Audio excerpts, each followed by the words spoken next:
لڑکیاں گھر سے کیوں بھاگ جاتی ہیں؟ یہ وہ ٹاپک ہے جس پر بات کرتے ہوئے بھی دل کانپ جاتا ہے، آنکھیں نم ہو جاتی ہیں۔ آئی تھنک ابھی تک یوٹیوب پر اس ٹاپک پر کسی نے بات بھی نہیں کی۔ جب بھی کسی کے بارے میں ایسی بات سنتے ہیں کہ فلاں کی بیٹی گھر چھوڑ کر چلی گئی یا گھر سے بھاگ گئی تو دل پریشان ہو جاتا ہے، دماغ سوچنے لگتا ہے اور ضمیر سوال کرتا ہے کہ ایسا کیوں ہوا۔ اگر آپ اس کا جواب جاننا چاہتے ہیں تو اس ڈسکشن میں میرے ساتھ رہیے گا۔ 5 اہم ترین پوائنٹس میں آپ کے ساتھ ڈسکس کروں گی جو میرے خیال میں اس کی اہم ترین وجہ ہے۔ دھنیا کے بارے میں آپ کو ایک بہت اہم ٹپ دے دوں کہ جب دھنیا فریش آتا ہے تو اسے یوں ہی شاپر میں ڈال کے بند کر کے فریج میں نہ رکھ دیا کریں، کیونکہ سبزی والے نے اسے بہت زیادہ پانی لگایا ہوا ہوتا ہے۔ اگر ہم اس کو اسی طرح سے فریج میں رکھ دیتے ہیں تو یہ گل جاتا ہے۔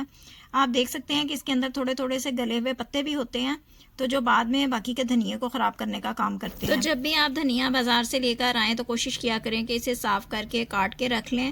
اگر آپ کاٹ کے نہیں رکھ سکتی، ٹائم کم ہے، تو کم از کم اس میں سے یہ گلے سڑے پتے نکال دیا کریں اور اسے ایک اچھی طرح سے جھاڑ کے ایک ٹرے میں پھیلا کے رکھ دیا کریں تاکہ اس کا پانی خشک ہو جائے۔ جیسے ہی پانی خشک ہو جائے تو اسے اخبار میں لپیٹ کر فریج میں رکھ دیا کریں تاکہ دھنیا فریش رہے۔ گرمی کے موسم میں یہ ٹپ بہت کام آتی ہے اور دھنیا فریش رہتا ہے۔ واپس چلتی ہوں میں اپنے ٹاپک کی طرف کہ لڑکی کا گھر سے بھاگنا بہت معیوب بات ہے۔ ماں باپ کسی سے نظریں ملانے کے قابل نہیں رہتے۔ نادان لڑکی تو بس کسی کی چکنی چپڑی باتوں میں آ کر، کسی کی محبت کے جھوٹے جال میں پھنس کر، ماں باپ کی عزت روند کر اتنا بڑا قدم اٹھا لیتی ہے کہ گھر سے چوری کرنے سے بھی گریز نہیں کرتی۔ نہیں جانتی کہ آگے جا کر اس کے ساتھ کیا ہونے والا ہے۔ ایک ذلت بھری زندگی اس کی منتظر ہوتی ہے اور وہ آنسو جو اسے زندگی بھر بہانے ہوتے ہیں۔ دوسری طرف ماں باپ زندگی بھر کے لیے ذلت اور شرمندگی کی دلدل میں گر جاتے ہیں اور جیتی جاگتی نافرمان بیٹی کو ہمیشہ کے لیے چھوڑ دیتے ہیں۔ وہ ان کے لیے جیتے جی مر جاتی ہے اور اس کا ایک غلط قدم ماں باپ کو بھی جیتے جی مار دیتا ہے اور اس کی اس حرکت کی وجہ سے اس کی زندگی میں بہت کچھ غلط ہو جاتا ہے جو پھر کبھی ٹھیک نہیں ہوتا۔ عزت سے رخصت ہونے والی بیٹی عزت، ڈھیروں دعاؤں اور بہت سارے سامان اور زیورات کے ساتھ رخصت کی جاتی ہے، اور بھاگنے والی لڑکی چوری کے پیسوں اور چوری کے زیورات لے کر رخصت ہوتی ہے جو بعد میں اس کے بھی نہیں رہتے۔ ماں باپ کی محبت تمام محبتوں کی ماں ہوتی ہے۔ گھر والوں سے زیادہ کوئی بھی عزت اور محبت نہیں دے سکتا۔ اب پھر جب کوئی لڑکی ایسا قدم اٹھا لیتی ہے تو سب سے پہلا جملہ اس کے لیے یہی بولا جاتا ہے، خاندان کی عزت خاک میں ملا دی۔ یہ لڑکی شروع سے ہی خراب تھی، شروع سے ہی اس کے رنگ ڈھنگ اچھے نہیں تھے۔ ماں باپ کی ناک کے نیچے اس نے سارا کھیل کھیلا تو کیا ماں باپ کو پتہ نہیں چلا؟ یہ وہ جملے ہیں جو روح کو تار تار کر دینے کے لیے کافی ہیں۔ لیکن کبھی یہ سوال نہیں کیا جاتا کہ وہ کیوں بھاگی۔ کیا کوئی بیٹی خوشیوں، محبت اور تحفظ کا احساس ہوتے ہوئے بھی گھر سے بھاگ جاتی ہے؟ تو پہلا پوائنٹ بھی یہی ہے، عزت اور محبت کی کمی۔ لڑکی یہ فیصلہ محبت میں نہیں بلکہ محبت کی بھوک کے نتیجے میں کرتی ہے۔ جب اسے گھر سے وہ محبت نہیں ملتی جو وہ چاہتی تھی تو وہ باہر محبت تلاش کرنے لگتی ہے۔ پھر کسی اوباش کی جھوٹی محبت میں آ کر یہ بھیانک قدم اٹھا لیتی ہے۔ وہ شوق سے بغاوت نہیں کرتی، وہ روز تھوڑا تھوڑا مرتی ہے اور جب برداشت کی حد ختم ہو جاتی ہے تو زندگی کا سب سے بڑا اور بھیانک فیصلہ کر بیٹھتی ہے۔ جب اسے گھر میں محبت نہ ملی تو باہر سے آنے والا ایک میٹھا بول، میں تمہیں سمجھتا ہوں، میں تمہارے ساتھ ہوں، بیٹی کو اندھا کر دیتا ہے اور وہ اسی کو نجات، محبت اور آزادی سمجھنے لگتی ہے۔ ریزن اینڈ پوائنٹ نمبر 2 ہے ماں کا کردار۔ یہاں پر میں ماں سے بات کرنا چاہتی ہوں کہ ماں کیوں اپنی بیٹی کو خود سے دور کر دیتی ہے، اپنی بیٹی سے دوستی کا رشتہ کیوں نہیں بناتی، اس کے دل کی ہر بات کیوں نہیں سنتی، اس کی خواہشات کا احترام کیوں نہیں کرتی، اس کی غلط باتوں پر اس کی اصلاح کیوں نہیں کرتی۔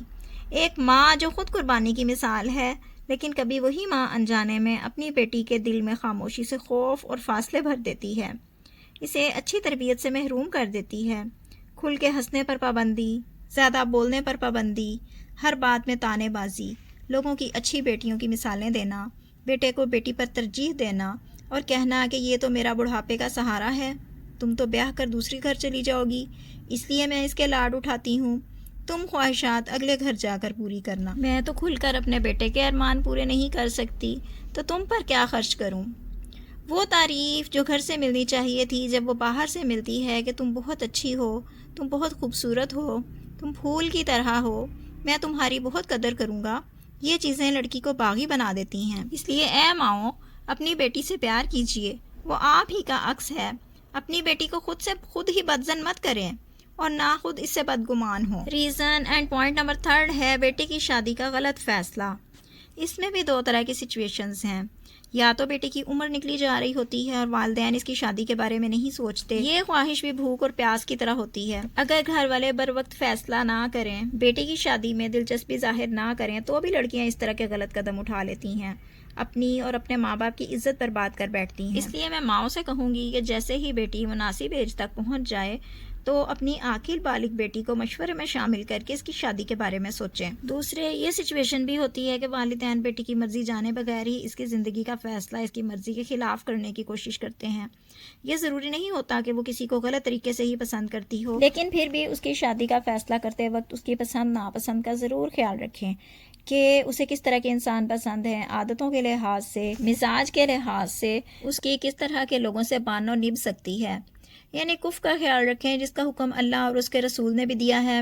مثلا ایک اچھی خاصی شکل صورت کی لڑکی کی شادی ایک بد شکل انسان سے، یا ایک ویل آف فیملی کی لڑکی کی شادی ایک غریب سے، یا پھر ایک پڑھی لکھی لڑکی کی شادی ایک جاہل کزن سے طے کر دینا، اس طرح کے فیصلے بھی لڑکیوں کو بغاوت پر اکساتے ہیں۔ جب لڑکی یہ سمجھ لیتی ہے کہ اس کی نہیں چلے گی، نہ تو اسے اس فیصلے میں شامل کیا جائے گا، نہ اس کی رائے کی قدر کی جائے گی، تب بھی وہ قدم اٹھا لیتی ہے جو نہیں اٹھانا چاہیے تھا۔ ریزن اینڈ پوائنٹ نمبر 4 ہے باپ کا کردار۔ ہر وقت کی ڈانٹ ڈپٹ، جب باپ بیٹی سے بات ہی نہیں کرتا، اس کے حال سے واقف ہی نہیں ہوتا، بیٹی کے خواب، ڈر، خواہشات اور اس کے سوال ہی نہیں سنتا، تو بیٹی اس کا متبادل سہارا تلاش کرنے لگتی ہے۔ کچھ باپ صرف حکم دینا جانتے ہیں، یہ مت کرو، وہ نہیں کرنا، چپ رہا کرو، گھر میں رکو، کہیں نہیں جانا۔ باپ خود تو اپنی بیٹی کو اپنے ساتھ لے جا سکتے ہیں نا، گھما پھرا سکتے ہیں، لیکن کبھی نہیں کہتے کہ بیٹی میں تمہارے ساتھ ہوں یا تم میری پیاری بیٹی ہو۔ کبھی کامیابی کی دعا نہیں دیتے۔ بیٹے کے لیے سب جائز ہوتا ہے اور بیٹی پر بیجا سختی کی جاتی ہے، پابندیاں لگائی جاتی ہیں۔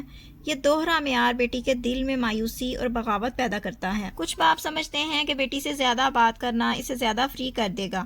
حقیقت یہ ہے کہ جب باپ بات نہیں کرتا تو بیٹی چپکے چپکے باتیں کرنا سیکھ جاتی ہے۔ ریزن اینڈ پوائنٹ نمبر 5 ہے بیٹی کی رائے کو نظر انداز کرنا۔ شادی کا فیصلہ ہو، تعلیم کا فیصلہ ہو یا زندگی کا، اکثر یہی کہا جاتا ہے کہ ہمیں سب پتہ ہے، لیکن بیٹی بھی ایک انسان ہے، دل رکھتی ہے، اس کی سوچ ہے، احساس ہے۔ جب اس کی رائے بار بار دبائی جاتی ہے تو ایک دن وہ خود ہی فیصلہ کر لیتی ہے۔ اس کے بعد یا تو وہ برداشت کی ہر حد پار کر کے سہنا سیکھ جاتی ہے، یا پھر سب کچھ چھوڑ کر بھاگ جانا سیکھ جاتی ہے۔ یاد رکھیے، لڑکیاں ماں باپ کی خاموشی سے نہیں، محبت سے محفوظ رہتی ہیں۔ اپنائیت کا احساس اگر لڑکیوں کو گھر میں مل جائے تو باہر کسی کی اپنائیت ان کے لیے کوئی معنی نہیں رکھتی۔ اے پیرنٹس، آپ کی ایک مسکراہٹ آپ کی اس بیٹی کی زندگی سنوار سکتی ہے۔ آپ کا ایک جملہ میں تمہارے ساتھ ہوں اسے ہر غلط سہارے سے بچا سکتا ہے۔ ہوپ فلی آپ میری بات سمجھ گئی ہوں گی۔